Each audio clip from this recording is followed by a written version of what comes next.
ದೇಶದಾದ್ಯಂತ ಭಾರಿ ನಿರೀಕ್ಷೆ ಹುಟ್ಟುಹಾಕಿರುವ ರಾಮಾಯಣ ಸಿನಿಮಾದ ಅದ್ದೂರಿ ಟ್ರೈಲರ್ ಇವತ್ತು ಬೆಳಗಿನ ಜಾವ ಬಿಡುಗಡೆಯಾಗಿದೆ.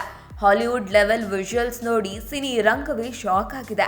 ಆದರೆ ಈ ಧಮಾಕ ಟ್ರೈಲರ್ನಲ್ಲೂ ರಾಮನ ಭಕ್ತರಿಗೆ ಮತ್ತೆ ಫ್ಯಾನ್ಸ್ಗೆ ಒಂದು ದೊಡ್ಡ ಬೇಸರ ಎದುರಾಗಿದೆ. ಅದೇ ಹನುಮಂತನ ಪಾತ್ರ. ಈ ಟ್ರೈಲರ್ನಲ್ಲಿ ಹನುಮಂತ ಎಲ್ಲಿದ್ದಾನೆ? ಸಂಪೂರ್ಣ ಮಾಹಿತಿ ಇಲ್ಲಿದೆ ನೋಡಿ. ಇವತ್ತು ಬೆಳಗ್ಗೆ 4:15ಕ್ಕೆ ರಿಲೀಸ್ ಆಗಿರುವ ಈ ಟ್ರೈಲರ್ನಲ್ಲಿ ಪ್ರತಿಯೊಂದು ಸೀನ್ ಕೂಡ ಕಣ್ಣಿಗೆ ಹಬ್ಬ ತರುವಂತಿದೆ. ಹಾಲಿವುಡ್ನ ಪ್ರಸಿದ್ಧ ಗ್ರಾಫಿಕ್ ಕಂಪನಿ ಈ ಸಿನಿಮಾಗೆ ಕೆಲಸ ಮಾಡಿದೆ. ಅಯೋಧ್ಯೆಯ ವೈಭವ, ಸೀತೆಯ ಸ್ವಯಂವರ, ಲಕ್ಷ್ಮಣ ಶೂರ್ಪನಖಿಯ ಮೂಗು ಕತ್ತರಿಸುವ ಸೀನ್ ಟ್ರೈಲರ್ನಲ್ಲಿ ಹೈಲೈಟ್ ಮಾಡಲಾಗಿದೆ. ರಾಮನಾಗಿ ರಣಬೀರ್ ಕಪೂರ್ ಸಾಫ್ಟ್ ಆಗಿ ಕಾಣಿಸಿಕೊಂಡ್ರೆ, ರಾವಣನಾಗಿ ಕಾಣಿಸಿಕೊಂಡಿರುವ ನಮ್ಮ ರಾಕಿಂಗ್ ಸ್ಟಾರ್ ಯಶ್ ತಮ್ಮ ಮಾಸ್ ಆಕ್ಟಿಂಗ್ನಿಂದ ಇಡೀ ಟ್ರೈಲರ್ ಅನ್ನ ಆವರಿಸಿಕೊಂಡಿದ್ದಾರೆ.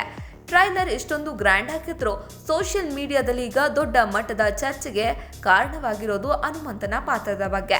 ಈ ಸಿನಿಮಾದಲ್ಲಿ ಬಾಲಿವುಡ್ ಹಿರಿಯ ನಟ ಸನ್ನಿ ಡಿಯೋಲ್ ಹನುಮಂತನಾಗಿ ನಟಿಸುತ್ತಿದ್ದಾರೆ ಅಂತ ಆಲ್ರೆಡಿ ಅಧಿಕೃತವಾಗಿ ತಿಳಿಸಲಾಗಿತ್ತು.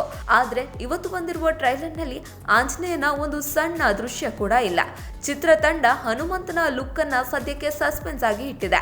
ಇದರಿಂದ ಅಭಿಮಾನಿಗಳು ಸೋಷಿಯಲ್ ಮೀಡಿಯಾದಲ್ಲಿ ನಮ್ಮ ಹನುಮಂತ ಎಲ್ಲಿದ್ದಾನೆ ಅಂತ ಸತತವಾಗಿ ಪ್ರಶ್ನೆ ಕೇಳೋಕೆ ಶುರು ಮಾಡಿದ್ದಾರೆ. ನಿತೇಶ್ ತಿವಾರಿ ನಿರ್ದೇಶನ ಮಾಡ್ತಿರುವ ಈ ಬ್ರಹ್ಮಾಂಡ ಸಿನಿಮಾ ಬರೋಬ್ಬರಿ 4,000 ಕೋಟಿ ರೂಪಾಯಿ ಬಜೆಟ್ನಲ್ಲಿ 2 ಪಾರ್ಟ್ಗಳಾಗಿ ಮಾಡ್ತಿದ್ದಾರೆ. ಈ ಸಿನಿಮಾಗೆ ಇನ್ನೊಂದು ದೊಡ್ಡ ಸಸ್ಪೆನ್ಸ್ ವಿಷಯ ಏನಂದ್ರೆ, world famous music director Hans Zimmer ಮತ್ತು ನಮ್ಮ ಎ.ಆರ್. ರೆಹಮಾನ್ ಅವರು ಇಬ್ಬರು ಸೇರಿ ಮ್ಯೂಸಿಕ್ ಮಾಡ್ತಿದ್ದಾರೆ. ಒಟ್ನಲ್ಲಿ ಹನುಮಂತನ ಲುಕ್ ರಿವೀಲ್ ಮಾಡದೆ ಚಿತ್ರತಂಡ ಅಭಿಮಾನಿಗಳಲ್ಲಿ ಕುತೂಹಲ ಹೆಚ್ಚಿಸಿದೆ. ಈ ಬಹು ನಿರೀಕ್ಷಿತ ಸಿನಿಮಾದ ಮೊದಲ ಭಾಗ 2026ರ ದೀಪಾವಳಿ ಹಬ್ಬಕ್ಕೆ ವರ್ಲ್ಡ್ ವೈಡ್ ಬಿಡುಗಡೆಯಾಗಲಿದೆ.